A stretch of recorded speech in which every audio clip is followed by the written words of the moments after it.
Yes people, what is going on? Welcome back to another video on the channel. Now a heads up, there is going to be a lot of spoilers in this, so please, if you have not watched Sunderland Till I Die, go and watch it. Been out for 2 days, we're all in lockdown, what the hell else are you doing? Before watching this video, want to watch this video, watch the series, come back to me. But there's going to be a hell of a lot of spoilers, and this is the only time I'm going to apologise and give you a heads up. If there's anything you haven't seen in the series, go and watch it in full and come back to me. Charlie's a dick. Now there is a lot to take away from the series, and I've written down a few here of my main takeaways from the series overall. Let's get straight into it. Charlie is a knob. Nothing is his fault apparently. Joyce the chef deserves a pay rise because she is that good. Peter the cab driver is the best character in the whole thing. Why is Lee Catamole at the club? Why is he at the club? I get that they're not going to be able to move on because he's on an excessive amount of money, but surely before even these guys have taken over, people realise that he is not the player that he once was. Jack Ross is actually a good manager. He is actually a good manager, and I know he probably gets a hell of a lot of stick, but he is actually a good manager, to be fair to him. Aidan McGeady is way too good for League One. Stuart Donald is actually a football bloke. I like the guy. He stands on the terrace. He is a cool guy. Bit stupid at certain areas, but he's an actual football bloke and I respect it. So let's jump straight into episode 1. I'm going to go through it every single episode, and where better to start than the fucking Methven music disaster. Why does the geezer think he's in fucking Ibiza? Why? Or why is he trying to relive glory years of his life that are no longer there, all for the sake of a football club? I get what he's trying to say, and he does something that's a bit more uplifting, but he's proper trying to talk as if he knows about the club scene and everything that's gone on, and this is what we used to do in my day, probably because he looks like he's smacked off his tits, to be fair to him. Have you seen this Barnet? It's never actually neat at all. I don't know what is going on in his head, but he's an absolute tosser. He is an absolute tosser, and you can see from the faces in that room at that time, no one likes him. Even from the word go, no one likes him. He is a complete and utter dick. What the fuck's all this Renaissance bollocks? What, because the club has had some terrible years and now they're on the way back up and they're the revolutionaries? Mate, no, the people of Sunderland are the revolutionaries. You're just the guy that's got the money. You're just the geezer that's got the money that's going to be able to help them. You're not fucking doing anything. When they put the seats in the episode, fucking Charlie Methven wasn't there, was he? He wasn't there. What the fuck are you on about with the Renaissance? You weren't there, you weren't fucking doing anything. You're trying to change the marketing and all this crap. Appreciate that. You're trying to change certain mentalities, but all you end up doing was pissing people off. It's not fucking Renaissance. You've done certain things well, Charlie, to be fair to you, but all I saw halfway throughout every single episode is at least one person in the room be pissed off with you on a constant basis. You're trying to give it all the big jargon and make yourself look fucking cool. You're still a dick, mate. You're still a dick. Who's a Spanish bloke anyway? He seems interesting, but he appears for like 3 times throughout the whole series, but yet they get really focused on him on the first episode, and you don't see him again until like episode 5. Who is he? I think he's Spanish. I've got no idea who the fuck he is. Why is he there? Why is he there? Now, episode 2, a lot happened. A lot happened. But at the same time, nothing happened. Very weird episode to watch. Why would you sell Josh Maja? Literally the best player Sunderland have by a country mile at that moment in time was Josh Maja. You sold him to Bordeaux in the end. But realistically, everyone's saying about the agent's the problem and this is the this and this is the that. The agent can go and do whatever the hell he wants. But what he should do is just try and keep him at the club. Just keep him at the club past January. Because you'd have gone up automatically, to be fair, Sunderland. You'd have gone up automatically. By probably country mile, you'd have gone up automatically. Because you did actually have a good team. The one area you lacked was up front in the second half of the season. We all know what happens then. Why did you not just say fuck it and keep him? Like, yeah, you got £1 million in the end and whatever. And they're all saying about the agent's the problem and blah, blah, blah, blah, blah. It weren't. If you turned round to him and went, look, we don't care where you go in the summer because we ain't going to be able to keep you. We're never going to be able to afford your wage. But the one thing we can do is if you stay here until the end of the season, you're going to go down as a Sunderland legend and you're going to go and do whatever you want, and your signing on fee could be 10 times more because you are the top goal scorer in League One, which he was on track to be fair to him.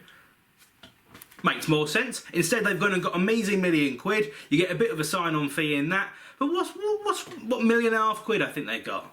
What's that for Sunderland? What's that for anyone? What's that for a player signing on? And he's scoring goals for fun, and I think he's on 55k a week now at Bordeaux. To be fair to him, you can understand why he left. you can completely understand. But why at Sunderland would you not fucking throw the kitchen sink at him? He clearly is going to be hot property in 6 months, a year, however long it is. You had a fucking chance of going up automatically. You threw it away when you let him go.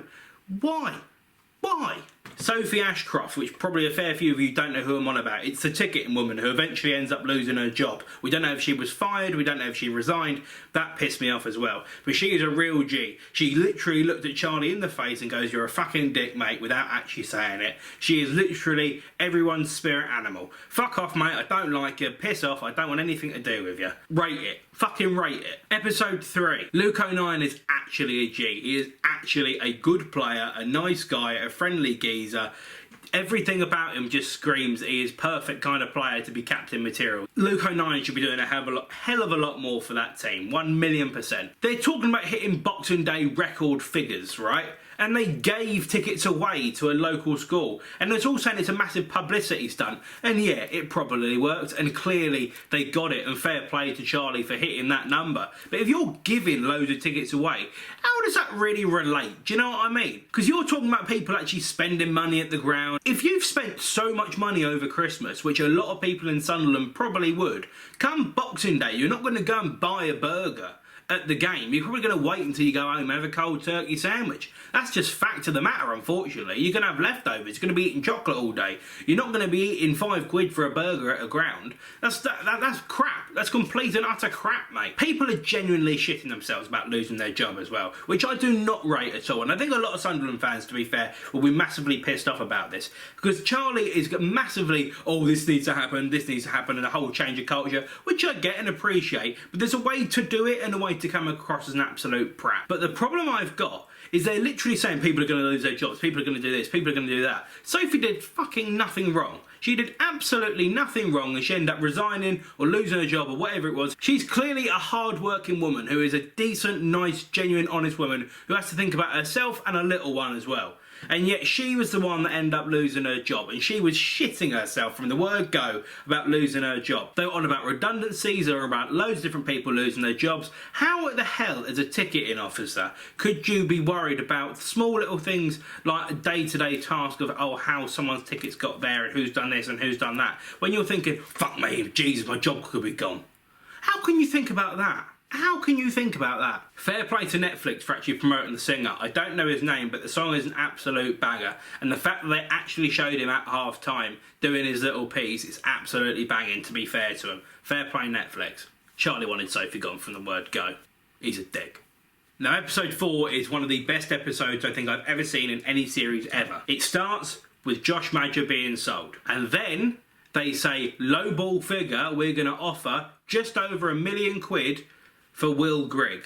And by the end of the episode, they end up spending £4 million on Will Grigg and have to give him a penalty for him to score his first goal. Fuck me. What the hell is going on? They're going to lowball offer, and it comes out in the episode. It literally comes out in the episode. And they're saying, we're not going to pay that. He's being greedy. He's done this. He's done that. Jack Ross rings him up on the phone and says, Will Grigg is not worth any more than 1.25 million. And then they say, oh, the number at the front's got to change. Now, I think everyone in their right mind thought the number changes to 2. 2.25, 2.5, 2.75. No one thought it would turn to 3. But fucking 4? 4 million, really, for Will Grigg? A guy that didn't even fucking do anything in the playoff final. The guy that didn't do anything in the fucking Checker Trade Trophy final. And you paid £4 million from him. The guy that was famous for one fucking song that he didn't even make up. He didn't even make it up. It's fucking ludicrous. It's absolutely ludicrous. I like Sunderland a hell of a lot, but Jesus Christ, you have to question that decision. Fuck me. Now, at the start of the episode, Stuart Donald is the one that's being an idiot. They get the deal done, he's still being an idiot, but then Charlie comes into play and went, no, I want to be the idiot of this episode, as I am every single episode, and he tells the guy on the podcast to basically fuck off, which infuriated me. They're talking about Will Grigg's transfer. They're talking about the transfer and saying, I think it's a bit of a panic buy. Whose fault is it? Is it this? Is it that? Blah, blah, blah, blah, blah. The only person's fault it is Stuart Donald, right? That's the only person. But they keep on saying that it's not his fault, which is fair enough. They want to protect their brand image, right? But then they turn around and say that Jack Ross needs to play him in the right system and he needs to play him in the right way, and that they've given them tools but he's not using them properly. They spent too much fucking money on him. But then Charlie comes out and says it's unfair for him to criticise his employees on a public platform about their job, but he's been doing it in front of the fucking cameras for months. He's slagged off people left, right and centre. He said that they've got weak mentalities. He said it needs to change. He said this, he said that. But then old Jack Ross gets involved and he's got to protect his business partner, Stuart Donald. Oh no, we can't talk about that, it's completely unfair. Fuck off, you stupid dick. Going on to episode 5, why the fuck was Brexit mentioned? Why the hell did they start the episode with Brexit? What relevance did that have to anything? Yes, it was a big thing at the time, but no one gave a shit about it. It was just a minute of fucking footage. They thought, oh shit, we better do something with this. And then we get back onto Charlie. Go on Twitter, have a look up Charlie Methven. Go and search the name and see what comes up. 95% of it is fucking negative. The 5% of it that's positive compares him to David fucking Brent. Which is exactly what you do not want as a guy that's involved in a football club. You want a guy that's publicly out there and wants to have a successful business and he's meant to be the leader of it? Bollocks. Why the fuck would you want to be called David Brent? He then goes on to talk down to the fan liaison officer. The fan liaison officer. The guy that connects you to the fans. The guy that's going to sell your tickets to the fans. A guy that you want to keep on side. And he then says the exact words, I'm going to go back to my plan here because I want to make more money. Let's test this fan base. Fuck off, they've been tested for fucking years! If you want to make more money, mate, for your back pocket, the one thing you need to do is have the fans on side. Instead, you go and make them pay £20 on top of their ticket because it's another 20 quid, just so they might get another 60 grand on top of their final annual revenue. Probably to pay back part of that stupid £100,000 hyperbolic chamber that no fucker seems to be using. What is the fucking point about that? Fucking shit show, top to bottom, I tell you. Also, as well, you dick, he decided to call them season cards.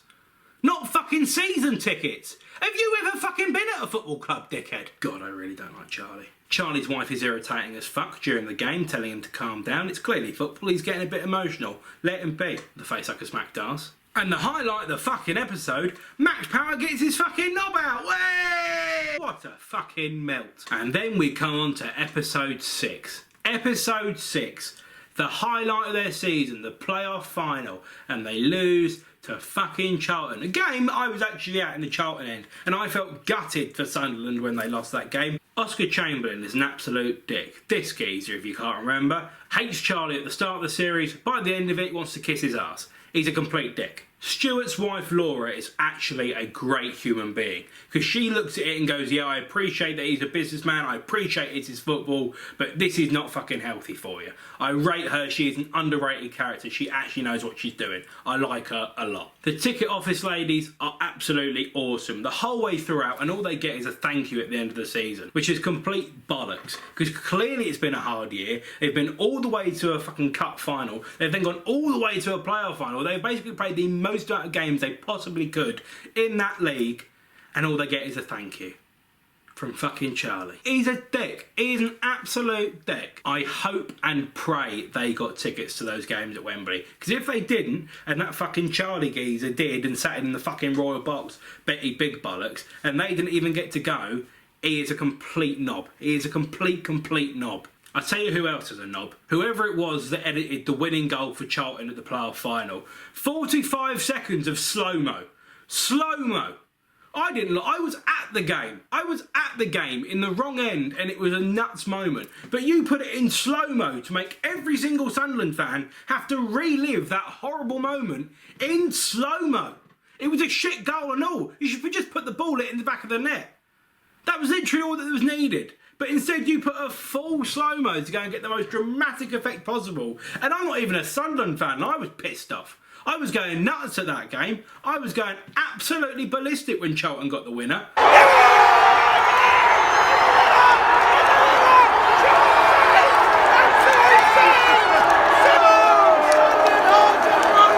But bloody hell, you put it in slow-mo for every single fan to see. Jesus Christ, you are a fucking cold, heartless bastard, you are. What a series this is, Sunderland Till I Die. That's going to be it from me. Final finishing points. Netflix, again, doing absolutely wonderfully, really capturing the emotion of Sunderland. I love it. I'm a big fan of the Sunderland fans. They're great people. I was lucky enough to actually go up there and see a Chelsea game and sit in the away end, got in to meet the fans. I'm pretty sure even the cab driver was the one that picked me up from the station, but I can't prove that, and I still don't know if it's factually correct. I'm pretty sure it is. Great set of fans up there, really great people. Netflix has done an incredible job of showing the day-to-day life of this club. It's just a complete shame that Sunderland, every time they seem to be getting somewhere, end up taking a massive steps back at the end of the season. It's actually gutting. I do genuinely wish all Sunderland fans the best out there. I do wish the best for Sunderland as a whole. They're a great set of fans, really great community, and yeah, really enjoyed this season. I enjoyed the last one as well. Really enjoyed this season. Thanks very much for watching. If you're new around here, make sure you like, share and subscribe. I'll see you back here for loads more content. And Sunderland fans, keep your heads up. There's positive times ahead. Just maybe not with fucking Charlie involved. Fuck Charlie.